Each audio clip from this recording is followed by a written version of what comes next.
Olá, amante do terror. Se você me segue desde 2020, você deve estar estranhando o porquê que eu tô fazendo vídeo sobre Garfield de novo.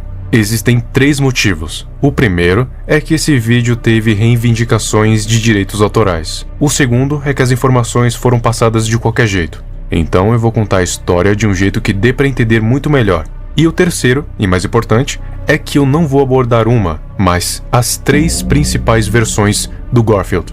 As demais não estão inclusas, talvez em um vídeo futuro, quem sabe. A primeira versão a gente já viu, que é a do horror cósmico. O segundo é o Parasita. E o terceiro é o SCP-3166. Sim, tem uma versão do Garfield que é um SCP. Então vamos começar pelo que nós aqui do canal já estamos mais familiarizados. Garfield, aquele que devora tudo. Isso começa com um início, seu nascimento. Digamos que o seu nascimento fora um tanto peculiar. Ele nasceu de uma virgem. Só que essa não é a parte mais esquisita. Seu pai é um sultão demoníaco que vive além do tempo e espaço. Pra quem não sabe, um sultão é um título islâmico de governador. Um sultão demoníaco seria como um demônio imperador. No caso, demônio cósmico imperador. Então você já pode ter uma ideia do poder que estamos falando aqui. Continuando, ele fora abandonado no seu nascimento. Portanto, ele nunca conheceu sua mãe e muito menos seu pai. Em vez disso, o gato recém-nascido fora entregue a um humano comum chamado John. Ele foi entregue por um homem de manto preto com uma mais pura escuridão, com detalhes parecidos com estrelas. Ele carregava o gato em uma cesta de papiro e então entregou a John.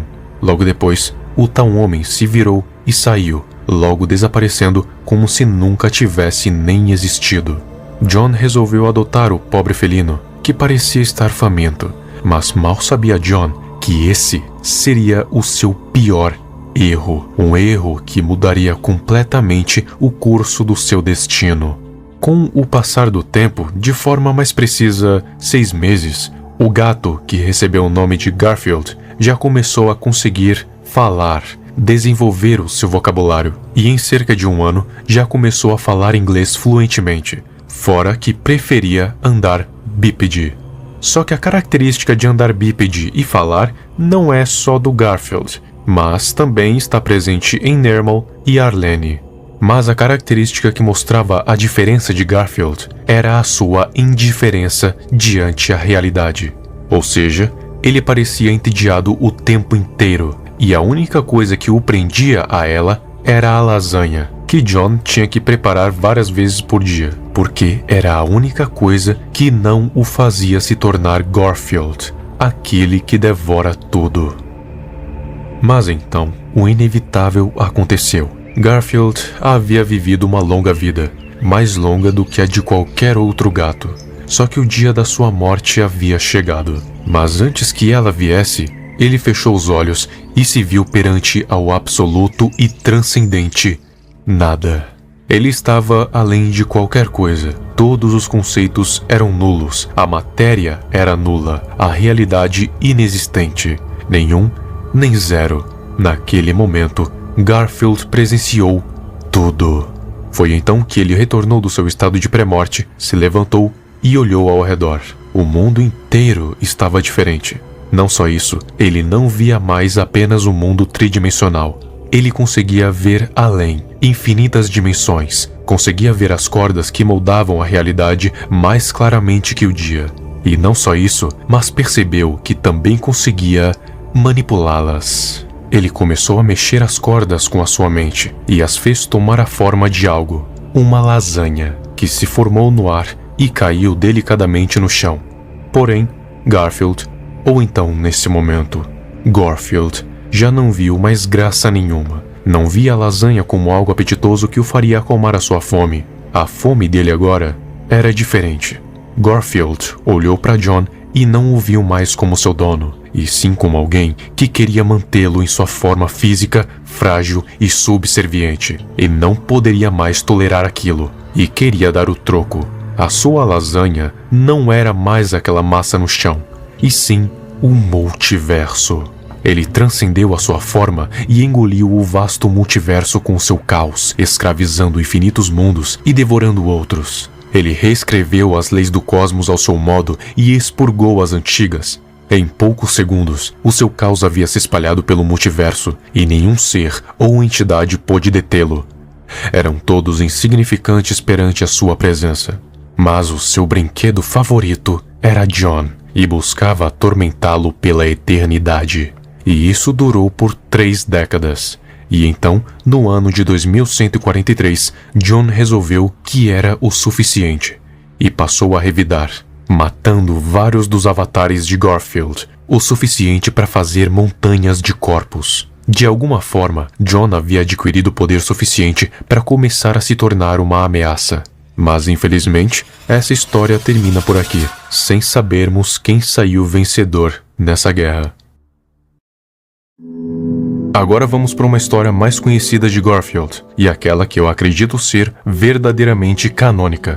Mais um dia normal se passava. John, Garfield e Odie estavam todos em uma casa com as suas rotinas. Porém, um estranho parasita sem forma, sem nome e de origem provavelmente cósmica acabou decidindo que o Garfield era um hospedeiro perfeito e o escolheu como tal. Não se sabe quais as intenções do parasita, mas com certeza eram hostis, porque no exato momento em que infectou Garfield, foi diretamente tirar a vida de Odie, sem piedade. E o próximo seria John, se ele não tivesse se escondido atrás da TV enquanto pensava em uma forma de sair vivo. Enquanto isso, a namorada de John, Liz, estava esperando por ele do lado de fora da casa. Só que quem apareceu não foi John, e sim Garfield, que se teleportou para sua localização e a matou brutalmente. Nesse universo, Nermal estava trabalhando para o governo e precisava de uma amostra de sangue de Garfield para fazer testes, e se ele falhasse, haveria graves consequências. John consegue atirar no olho de Garfield, mas não para matá-lo, porque tanto ele quanto Garfield sabem muito bem que balas não funcionam. Ele fez isso para pegar a amostra de sangue, mas Nermal diz que o trato mudou, e eles precisavam da namorada canônica de Garfield, pois, de acordo com ele, ela era especial.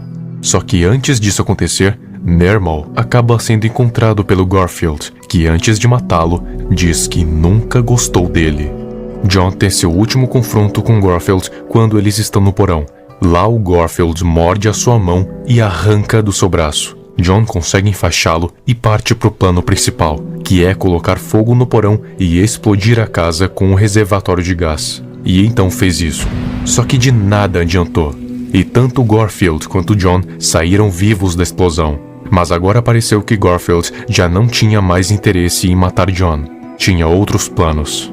O governo, sabendo que o seu agente havia sido morto pelo parasita, toma a medida mais drástica possível, evacuando toda a cidade e jogando uma bomba nuclear para aniquilar de vez o parasita. Porém, uma bomba nuclear não foi o suficiente para matar a criatura, que aparentemente protegeu John para levá-lo a outro lugar, um lugar totalmente desconhecido até então. O SCP-3166 não é bem o Garfield, quer dizer, ele não é realmente chamado assim, mas como ele tem uma grande semelhança com Garfield, é envolvido com desenho e é meio que uma versão monstrificada dele, então podemos considerar mais uma versão do Garfield. Ao contrário das outras versões, o SCP-3166 não é o Garfield, e sim algo separado, algo que não está dentro do desenho, e sim que se manifestou graças a ele. O 3166 é uma criatura patafísica. Isso significa que ele é uma manifestação que está além da física. Seu corpo, sua essência, tudo está além do que a física ou a metafísica podem explicar, quase como algo imaginário. Ele tem 2,1 metros de altura e o seu corpo é como uma fantasia mal feita do Garfield, com a pele exterior sendo feita de pelos de gato e a parte interior sendo feita de massa. De forma mais precisa, lasanha. A sua manifestação acontece depois de um critério. Ele aparece e desaparece de forma totalmente anômala, quase como se teleportasse. Esse tal critério é a franquia do Garfield simplesmente passar por uma baixa, ter um baixo rendimento com relação ao público.